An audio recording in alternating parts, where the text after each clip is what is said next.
And welcome on this Green Monday. I hope that it hasn't been a Blue Monday for you and that you have been able to focus your attention on all things sustainability instead. So today's session, or I should say this afternoon's session, because we've been running sessions all day, is about credible corporate reporting. So I'll start off with a couple of introductions and then we'll get stuck in. So I'm Felicity, I'm the Commercial Director at Something Big. And today I'm joined by my colleague, Sarah Neal, who is our Creative Services Director. And Sarah will be talking you through and showing you some examples of some really lovely reports as we go through the session today. So yeah, today is all about really exploring impactful reporting. It's about sort of, how we can use reports to build trust, to inspire action, and drive, I guess, what I would call like a really meaningful change for both your business and stakeholders. So before we dive in, I'm just going to give you a brief introduction to who we are at Something Big, and that's mainly because I had a quick look through all of the attendees today and lots of names and faces that I'm not particularly familiar with. So us in a nutshell, we are a creative communications agency, hugely passionate about the power of effective and inclusive communications, and that's all about really people and organisations thriving. So we're also award-winning experts in report design, which is why we're running this session today. And I think it's fair to say we've got a proven track record of creating impactful, accessible and engaging reports, and that's for businesses like Ofcom, DHL, Waits, Autism Unlimited, and many more. So this is the final session of our Green Monday day of events. Hopefully some of you have been able to partake in some of the earlier activities throughout the day, where we've been talking about all things related to sustainability communications. And I think that probably is a good enough introduction to get us talking about creating clear and credible reports. So first off, why does good reporting matter? It's a really good question to ask ourselves. Well, I guess the first thing I want to say is good reporting is about so much more than ticking a compliance box. For me, that is a big thing. And reports should be a strategic tool that really help you to measure progress, to stay on track with your goals and build what I would again call sort of meaningful communications. So clear and credible reports build and strengthen transparency and trust. Stakeholders, and that could be a variety of stakeholders. It could be employees, it could be investors, of course, it could be your customers. They all want to see evidence that your organisation is truly committed to transparency and accountability. Good reports also help you to communicate progress, I think, in a way that aligns with your ESG goals, and it also really helps to demonstrate leadership. So a strong report shows not just where you are on your journey right now, but where you're going to as well. The next point, I think, in terms of why good reporting matters, is that it really helps to create opportunities to engage employees and inspire action. Reports aren't, they certainly shouldn't be, just for external audiences. They should also absolutely be about engaging your employees, really trying to align employees with your company's vision, the progress. And it should actually help to create a real sense of purpose and belonging. And I would say that great reports can even go as far as helping increase your impact by inspiring others to do, better, and organisations to do more. Next point. Effective reporting, I think, is also a great way to help differentiate your business.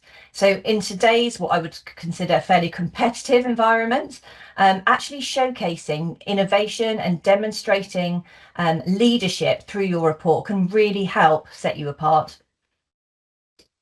And then I think the other point that I would say in terms of why it matters is in terms of contributing to long-term resilience. I think that is such an important part, and that is by really just addressing ESG demands effectively. So I think lots of good reasons there why good reporting matters, and I think beyond that we should probably start to ask ourselves what makes a good report. So 3 things I think make a good report.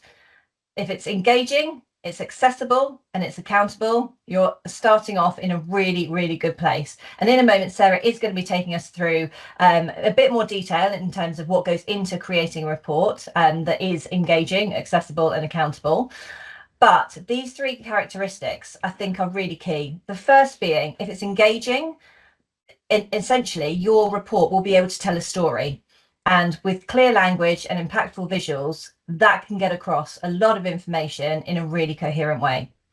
Secondly, if it's accessible, and by this I mean it's kind of designed with inclusivity in mind, it's going to ensure that your report is not just going to reach a certain part of your audience, but it can actually reach a really diverse audience. And then thirdly, accountable. It has to be accountable. Sharing transparent data and meaningful reflections that align with measurable outcomes is what will ensure that you have real brand credibility when it comes to reporting. So that is enough from me. I'm going to hand over to Sarah, and she's going to start talking to you about how creatively you can tell a great story through these reports. Yeah, great. Thank you for getting started there, Felicity. I'm excited to be here to talk to you about the creative process and reporting. So creativity and storytelling within reports helps to connect your audience emotionally to your progress and your goals. And a strong creative route and clear vision can really transform data into an engaging narrative. So let's take a look at one of our first examples. So this is a great example of creative reporting from Waits and their I&D report. Waits wanted to address complex topics like inclusion and diversity while ensuring their report was engaging and easy to understand. And our approach focused on the storytelling, so connecting data to real human experiences and using bold visuals to bring the narrative to life, as well as infographics that played a really key role in simplifying statistics and making them accessible and impactful. The creative theme, which you can see here, got a little sneak preview of, focuses on bringing clarity to important topics. So we had some insights that those in underrepresented groups can often feel alone or misunderstood within society. And we use this glass effect as a real focus on key people, initiatives and topics. And then the result. So this was an award-winning report that sparked conversations internally and externally, establishing Waits as a leader in fostering workplace inclusivity and innovation. It's a really lovely piece. So on the flip side, there are some very common mistakes that all credible reports must try to avoid. So within the sustainability space, for example, greenwashing erodes trust. So back up all your claims with really transparent data. And data itself can be really overwhelming. But if it's presented creatively, it becomes a very powerful tool for engagement. So we have another example here, which is the DHL e-commerce trends report, which showcases how we turned really quite complex data, global data, into something accessible and impactful. We focused on visually compelling infographics that distilled really dense data into clear, digestible insights. We linked the data to real world and relatable objects for the audience, and which helped businesses see how the data was really relevant to them. And then by making data engaging, this report not only strengthened DHL's reputation, but also ensured its findings could inspire meaningful action. Perfect. Okay, and then another example here, this is for Autism Unlimited. This is their impact report, which demonstrates really great accessibility and clear storytelling. So using clean graphics to portray key information in a really digestible way. So the content was tailored to be more accessible anyway, and to reach a wider audience, but also using elements like simple navigation. You'll see the kind of bars in the top left corner and the back to contents buttons. But also there's a dark mode version that we've created. You click to the next page, thank you. And so having the option for the dark mode version, which you can see on screen here, just caters to a wider audience. So this isn't just visual impairment, it can cater for neurodiverse audiences, but also personal preference. So having the option is key here, but using a darker background with lighter text on can often be an easier way for people to digest information, especially a lot of information. So, to create impactful reports, you need to strike a balance between substance and creative. And we touched on some points, but I will break down the top 5 to tips to kind of help guide you here. So, first off is starting with a strong story. So, a compelling narrative helps readers understand not just what you've achieved, but why it matters. And consider organising your reports into themes or chapters that walk readers through your journey. And then transparency is key for your second point. So be clear with your data and show both your successes and the areas you're still growing in. Being honest, builds trust and avoids assumptions of corporate washing, green or otherwise. Just be really clear. And then third, so visual engagement is critical. So using infographics, visuals to make data really easy to digest and to draw attention to your key points. A well-designed report not only captures attention, but also ensures your message is memorable, which is key. And then fourth, designing with accessibility front of mind. So this includes everything from choosing readable fonts and high contrast colours, but also ensuring the report is available kind of at a minimum with in formats like tagged PDFs for screen readers, for example, but also writing in plain language to ensure that your report is more widely understood by readers, but not just experts. And then finally, focusing on action. So every great report should leave readers with a clear sense of the next steps, whether that's your future plans or how they can get involved. So I hope those tips and examples have been helpful. I think actually just jumping in, Sarah, that was a really good point that you just said about, I think it was under your fourth point about design for accessibility. I don't know if anybody has seen it, but it's all over LinkedIn at the moment. And it's basically a post where every other word is using a little sort of, what do we call them? Like an emoji, I suppose. Emoji, yeah. And you can listen to it. It comes with sound, and it says, "This is what people that are using a screen reader will hear." And it's it breaks up every other word. And so that overuse of emojis when people are, writing social posts can be so detrimental to certain people. So especially if that emoji actually you meant it as something else to what it's actually tagged as, because then it obviously just completely changes the meaning of your sentence, and that's just not the way you want it to be listened. So heard rather. So So slightly aside from the whole sort of reporting thing, but yes, it is still really important, and just about like quite a topical thing to mention at this point in time. Brilliant. So hopefully some of the tips that Sarah has given you have been really helpful, but over and above that, I'm really keen that we can continue to support in these areas. So we have got a couple of really awesome tools that are pretty much about to go live in the next couple of days, and it's your opportunity to be one of the first people to get your hands on them. So I've put in some QR codes which hopefully you can see on screen. So first of all, we have got a guide coming out in the next few days on building confidence in sustainability communications. So this is going to be more of a deep dive into navigating some of the challenges that Sarah just mentioned in her sort of overview today, in navigating greenwashing and also greenhushing. So that may be a really interesting one for some of you. And we are also launching, this will be just slightly after, probably about a week away from launching this one, but a guide on how to create authentic, accessible and inclusive communications, which is absolutely filled to the brim with practical insights. So both I would consider probably, must-have resources. So do please, click on those, just pop your email address in, and then we will notify you as soon as that is available, which, as I say, should be in the next week.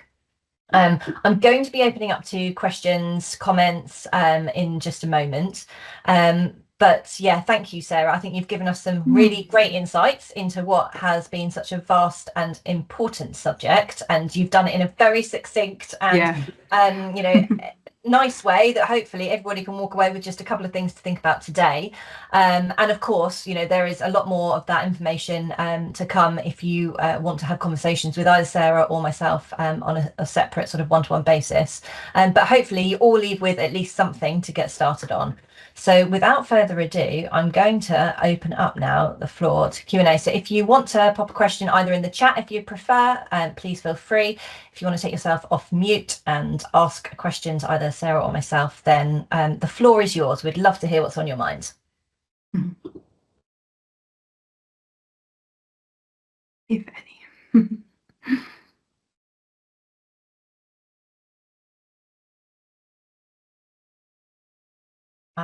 I can see a hand's gone up. Hi, yeah, that's me, Kelly. I just wanted to know what you guys think in terms of presenting like ESG data in the back of reports in like a visually pleasing way, because a lot of the time as reporting standards get more and more stringent, a lot more data is needed in the reports. So I was just thinking what you guys kind of would suggest in terms of not just having these boring tables at the end, and how we could maybe visually show a lot of ESG data. Yeah, I would definitely think about ways of presenting it which aren't just kind of tables, real kind of heavy data. If you can pull out some key messaging and have those as your takeaways, and then you can include that data, if it's probably needed in some instances, but definitely infographics and pulling out visuals, a bit like the shoe example for DHL there, pulling out those really key messages, I think is very useful. I would absolutely agree. I think, definitely pull out the information that makes a story and lean on that. And then in terms of the rest of the information, some of that information will absolutely be useful or critical for some people to read and understand. It may just not be what you want to lead with as a story, but have your appendices within the documentation and absolutely put it in there. The other thing I think with appendices, where you've got a lot of information in tables, as you're sort of mentioning, simple is absolutely the way forward. Keep it clean. Everyone tries to make these sorts of things look really beautiful, and actually that is probably where I would say there is little value to doing that, and actually you make it just far less accessible to everybody. So focus on making the story the beautiful bit, and keep the sort of the more sort of heavy facts that need to just be there as backup, as a separate sort of part. 100%. Great, thank you. Great question. Thank you. And then Julia, you've got your hand up as well. Hi, thank you so much for that presentation. That was really useful. My question is about the storytelling side of it and the greenwashing side, I suppose, in terms of, I really liked your tip about chunking up a story into sort of sections. What sort of happens when you want to talk about things that didn't go so well? Is it best to save that for one particular section, or to weave that through depending on which section you're talking about, because something may have gone wrong in every element of your story? Or do you leave that for one big section?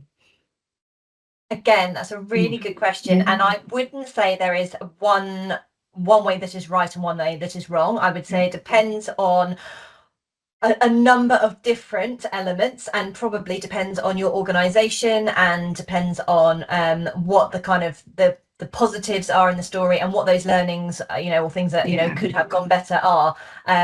I think it's hard to give you just a black and white answer, which I'm really sorry, because I hate giving a great answer.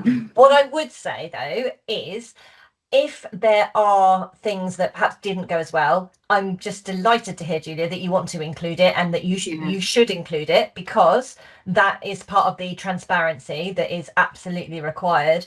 And I guess the way I would approach that in terms of the storytelling would be, we did this, or we didn't manage to achieve this. However, this is now a focus point for next year, and utilize that as something that you're springboarding off for positive sort of in the future. And I think again that goes back to your point, Sarah, about this isn't just telling a story for the here and the now, what's happened in the last 12 months. If this is like a sort of annual type report, or however often the reports are, but it is about having that opportunity to tell a story and to look towards the future and to hold yourselves accountable for things that perhaps aren't quite where you would like them to be, and that you're going to make a conscious effort to sort of change or to act upon. And equally, we're all humans. Like we all will try things, and we will we might all be trying to get a better gender split or something like that, or in terms of sustainability we may be trying to better our supply chain of suppliers, and sort of all of the stuff around them in terms of their sustainability. But we can't do it all, and it doesn't always quite work out in our time frame. So exactly, it doesn't happen overnight at all. Yeah, so that sort of thing, just sharing it is key. Yeah. Going back to your question, Julia, I mean, you may have like little spotlights perhaps, throughout of, these are sort of things that, are now focus areas moving forward. Or you may have a section at the end that says, these are all of the things that, we have tried, or we've, made a start on, or we've identified, and their future takings. So yeah, not a black and white answer, I'm afraid, but yeah, one to discuss further. Thank you. Thank you very much. No, that's really useful. Thank you. Great. Any other questions? No. Okay. Well, both of the questions asked were very useful questions, and hopefully I think other people will have taken from that. So thank you. So I'm going to wrap things up then for today and just say a big thank you for everyone that joined us. As I mentioned right at the beginning, this is going to be, or has been, recorded. So if you want to listen back, then we're very happy to share the link, and you can watch it back and sort of play over those tips from Sarah. And finally, just to say, we are a B Corp. We're hugely passionate about helping organisations accelerate their ESG progress. And obviously communication is pretty critical to this. So here comes my shameless plug. But, if you do need any help with any sort of, gender pay gap reports, any comprehensive ESG reporting, annual reports, whatever, we'd love to help you. We'd love to talk it through further. We'd even just love to have a chat like Julia and I just did there, and thrash stuff out. And even if it doesn't go as far as helping you, we're always open to having those conversations. And yeah, we'd love to help you showcase your achievements, which are no doubt pretty awesome. And help you to avoid some of those pitfalls as well. So if you are interested in exploring things further, please do connect with me on LinkedIn, even just for a chat. Always up for that. So thank you all. Have a lovely evening, and hopefully see some of your faces soon. Thanks a lot. Thank you everyone. Bye. Bye.